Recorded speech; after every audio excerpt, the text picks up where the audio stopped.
Hello there lovely people, it's Alex from Nintendo Life here. Now, as I'm sure many of you know, Star Fox Zero is arriving later this year, and looks to couple the classic Star Fox gameplay with a lot of new and experimental elements. We at Nintendo Life have been digging through videos, interviews and all manner of other resources in order to bring you everything we know about this upcoming Wii U dogfighter. The on-rails sections are returning after a worrying omission in last year's E3 teaser for the game. It would have been mad to have such a substantial Star Fox game not have the classic gameplay that makes it so recognisable, but it's good to have it clarified nonetheless. The gamepad is a necessary part of the experience. You simply can't play the game without it due to the dual screen functionality for aiming using the gyro controls. This seems to have put some people off, but we feel that it's great to see the gamepad being used in a way that really complements all the tech inside it. However, you can also switch into first-person mode on the TV, which may well help anybody who struggles with focusing on two screens at once. It may limit your capabilities and we're not sure how frequently you can use it, but it's worth knowing it exists nonetheless. There are 3 playable vehicles present in the game so far: the classic R-Wing, the iconic Landmaster, and of course the brand new helicopter-style vehicle that features a remote-controllable robot that can scout through otherwise inaccessible areas for some brand new gameplay. This new vehicle seems like it would complement co-op play, but so far nothing's been confirmed.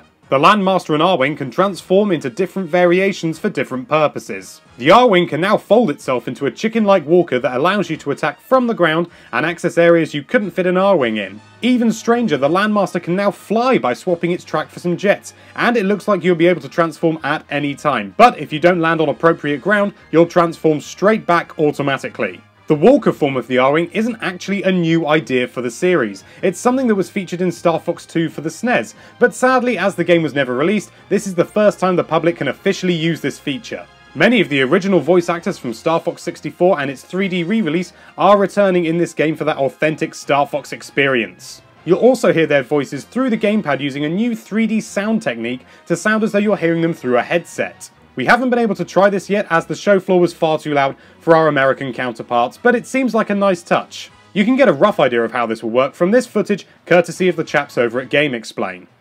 We're heading out. All aircraft report.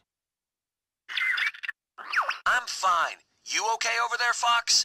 Starwolf will return with their original lineup. Wolf O'Donnell, Leon Pawalski, Andrew Oikonui and ex-Star Fox pilot Pigma Dengar will all return. Whilst not officially confirmed, from gameplay footage, we've found icons above Wolf and ships that correlate with each character's name, so we think that's pretty solid. There's no sight of Panther or Crystal in this game yet, and given that their reputation amongst Star Fox fans is mixed to say the least, they may have been removed entirely. Also, there's no sign of Tricky so far, which is great. What? And finally, arguably the most exciting bit of info yet, missions will have multiple objectives, resulting in both mission accomplished and mission complete being present yet again. This supports the idea that we can expect branching paths to be a feature, but we've not had anything confirmed yet, so don't take it as gospel. Of course, we're not perfect, and despite how thorough we are, we may well have missed something that you've picked up on, so if you've seen something we haven't, why not leave it in a comment down below? Thank you so much for watching. If you like this video, then why don't you do a barrel roll over to that subscribe button, and be sure to check out nintendolife.com for all sorts of lovely Nintendo related content.